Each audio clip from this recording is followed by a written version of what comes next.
Chapter number 7, बिन बोले बात।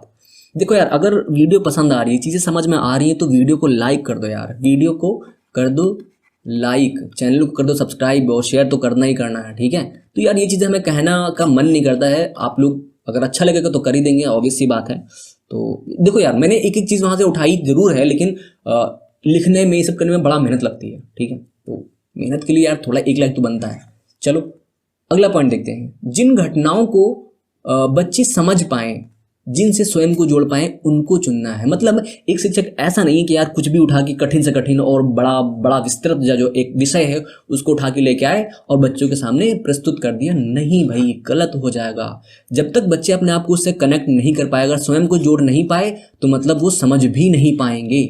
इसलिए ऐसी घटनाएं जिसमें बच्चे खुद को फिट कर सकें, है ना। इसलिए कहानियां, छोटी छोटी जो कहानियां होती हैं, क्योंकि कहानियों में बच्चे अपने आप को खुद ढाल लेते हैं, क्योंकि उनके साथ वो चीज़ें हो रही होती हैं, साथ में खेलते हैं कि ये हो गया, खेलते हैं वो हो गया, तो ये सब चीज़ें हैं। और प्रभावी ढंग से नाटक के रूप में भी प्रस्तुत कर पाएं, तो ये चीज़ें क्या है भाई, स्वयं से जोड़ने की बात है। चलिए, श्रवण अक्षम बच्चों के बारे में चर्चा करके इस विषय पर संवेदनशीलता बढ़ाई जा सकती है कि सभी बच्चे भिन्न भिन्न क्षमता वाले होते हैं। देखो, ऐसे अगर आपसे कहोगे कि भाई सभी की क्षमता अलग अलग है, नहीं समझ में आएगा। लेकिन जब एक बच्चे के, ऐसे बच्चे के बारे में चर्चा करोगे कि भाई वो सुन नहीं पाता है या बिल्कुल कम सुन पाता है, या कोई बच्चे को कम दिखता है आंखों से, ठीक है, तो ये चीज़ें हैं। इन बच्चों के बारे में संवेदनशीलता से चर्चा करिए और उनकी संवेदनशीलता बढ़ानी चाहिए हमें, कि जो सामान्य बच्चे हैं वो उन बच्चों की कमियों को समझ पाएं और उनके प्रति उनका जो व्यवहार है वो अच्छा हो सके, ठीक है। देखो कभी कभी क्या होता है, हम लोग पढ़ रहे होते हैं, पढ़ा रहे होते हैं, तो बहुत से बच्चे कहते हैं अरे सर क्या पढ़ा रहे हैं, बड़े आराम आराम से, थोड़ा जल्दी पढ़ाइए। तो देखो दिक्कत क्या है, आपके साथ ये भी देखिए कि यार मैं तो अच्छा हूँ, या मेरा दोस्त तो अच्छा है, या मैं इतना अच्छा नहीं हूँ। तो अगर कोई इंसान भागता चला जाएगा तो आप तो पीछे रह जाओगे ना। अगर आप थोड़ा सा कम है या फिर दूसरा दोस्त आपका कम है, तो ध्यान रखो यार आपस में एक दूसरे का, ठीक, सिंपल सी बात है। ये चीज़ बच्चों में हमें बढ़ानी है। नृत्य में इशारों और चेहरे के हाव भाव का इस्तेमाल किया जाता है। आप देखते हैं यार, नृत्य जब करते हैं, अब तो खैर चीज़ें कम होती चली हैं, बस कूद लो हो गया सब नृत्य। पुराने नृत्य देखिए यार, कितने हाव भाव चेहरे पर दिखते थे। इनको क्या कहा जाता था, मुद्राएं कहा जाता था, ठीक है। तो ध्यान रखो, पूछ सकता है कि क्या कहा जाता है, मुद्राएं, सिंपल बात। कक्षा 8, पंख फैलाएं उड़ते जाएं, पक्षियों की बात यहाँ पे करनी है। तो बच्चों को पक्षियों आदि का अवलोकन करने का अवसर दिया जाए, जिससे क्या होगा, अवलोकन करने की क्षमता का विकास होगा। अवलोकन भाई देखो, अवलोकन करने का जब अवसर दोगे तभी तो क्षमता का विकास होगा। तो सिंपल बात है यार, बच्चे को कक्षा के बाहर ले जाओ, देखो जानवर है, पक्षी है, सब कुछ है।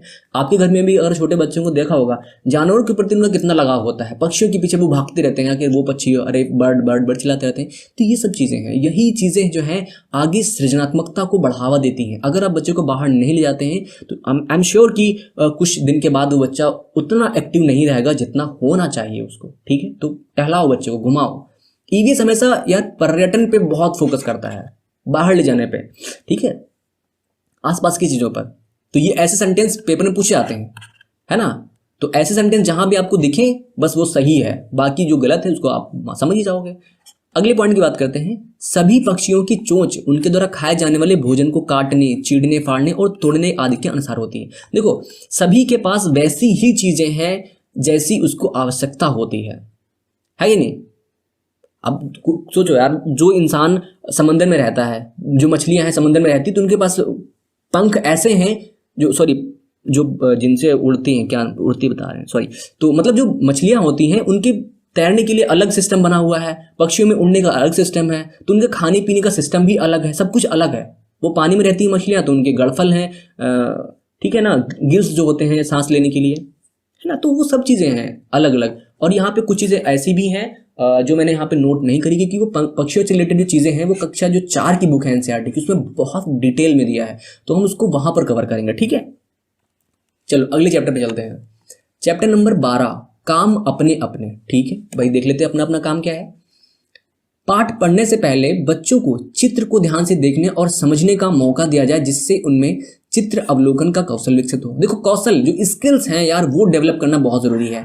आजकल क्या होता है, हम लोग क्या करते हैं, चीजें हम लोग कर ही नहीं पाते हैं यार। हम सोचते हैं ना ये करना स्टार्ट कर दें, वो करना स्टार्ट कर दें, नहीं कर पाते हैं। लेकिन कुछ लोग होते हैं यार, बहुत फास्ट कर जाते हैं और वो अपनी फील्ड में बहुत आगे हैं। क्यों? क्योंकि बचपन में हम लोगों ने ऐसी चीजें करी ही नहीं। इसलिए अभी से मैं बता रहा हूँ भाई, आपके बच्चे हों या आपके घर में कोई बच्चे हों, ऐसा करने दो उनको, ठीक है। तो अवलोकन करने दो, ध्यान देने दो, चित्र में बच्चों को पढ़ाओ जब, तो बच्चे से बोले बेटा किताब खोल के चित्र देखो, बस और कुछ मत कराओ, चित्र देखने दो, बाद में पढ़ाया करेंगे हम लोग, ठीक। ये चीज़ ध्यान दो। परिवार में और एवं शिक्षक के द्वारा बातचीत करते समय यह संदेश मिलना चाहिए कि कोई भी काम छोटा या बड़ा नहीं होता। यार बहुत इंपॉर्टेंट लाइन है। देखो जब आप बच्चे से बातचीत कर रहे हो तो आप ये पूछते हो कि आपके पिता क्या करते हैं, आपकी माताजी क्या करती हैं, ठीक है।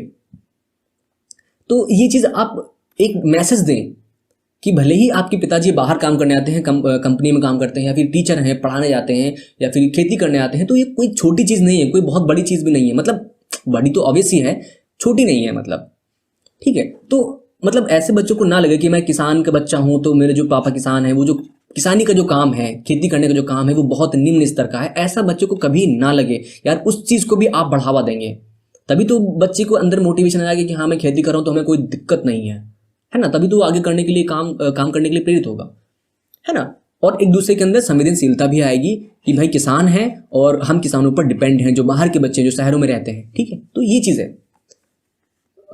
ठीक है। आगे बढ़ते हैं। यदि बच्चों द्वारा बताए गए कामों में जेंडर विषमता दिखाई गया है, बहुत इंपॉर्टेंट वर्ड है जेंडर विषमता। बच्चे अगर कोई चीज़ ऐसी बोलते हैं कि कोई भी चीज़, अगर आपसे सेंटेंस कहें कि खाने बनाने का जो काम है वो मम्मी का है, अगर ऐसा बच्चे कहते हैं तो आप ये समझ लीजिए कि ऐसे जो रीजंस हैं उन पर आपको चर्चा करनी आवश्यक हो जाती है। क्यों? क्योंकि बच्चे के अंदर एक सेट बन गया है कि यार नहीं, खाना बनाने का जो काम है वो मम्मी ही करेंगी या सिस्टर ही करेगी हमारी, ठीक है। तो ये चीज़ें गलत हैं यार, ऐसा नहीं है, आपको खत्म करना है चीज़ें, तो इस पर बात करो, चर्चा करो। मैंने क्या बताया था, पहले भी बताया था, चर्चा करना आवश्यक है यार। हर सेंटेंस में तो यही चीज़ लिखी होती है, ठीक। अगली बात करते हैं। यदि बच्चे स्थानीय तरीकों पर अपने अनुभव बांटें तो किताबी ज्ञान को जीवन से अनुभव को जोड़ पाएंगे। बहुत इंपॉर्टेंट लाइन, बहुत मजेदार इंपॉर्टेंट लाइन। देखो हर बच्चे का परिवेश अलग है, हर बच्चा अलग अलग स्थान पे रहता है, तो सबके आसपास की चीजें अलग तरीके से हैं। तो क्या होगा कि कक्षा में अगर हर बच्चे से कहा जाए कि अपने अपने घर के आसपास की चीजों को बताओ, एक दूसरे से बात करेगा तो बच्चा तभी तो समझ पाएगा यार। और किताबी ज्ञान को जीवन के अनुभव से जोड़ना, जो बच्चे बाहर देख के आए हैं कि आज ये हो रहा था तो वो किताब में लिखा हुआ है, लेकिन अगर किताब का लिखा वो दिमाग में रट लेगा तो वो समझ में नहीं आएगा, जब तक कि वो उस चीज़ से रिलेट नहीं करेगा। तो अनुभव से जोड़ना बहुत ज़रूरी है भाई। तो आपका काम है कि बच्चे को अनुभव और किताब के ज्ञान को जोड़ें, आपका काम है, मेरा काम।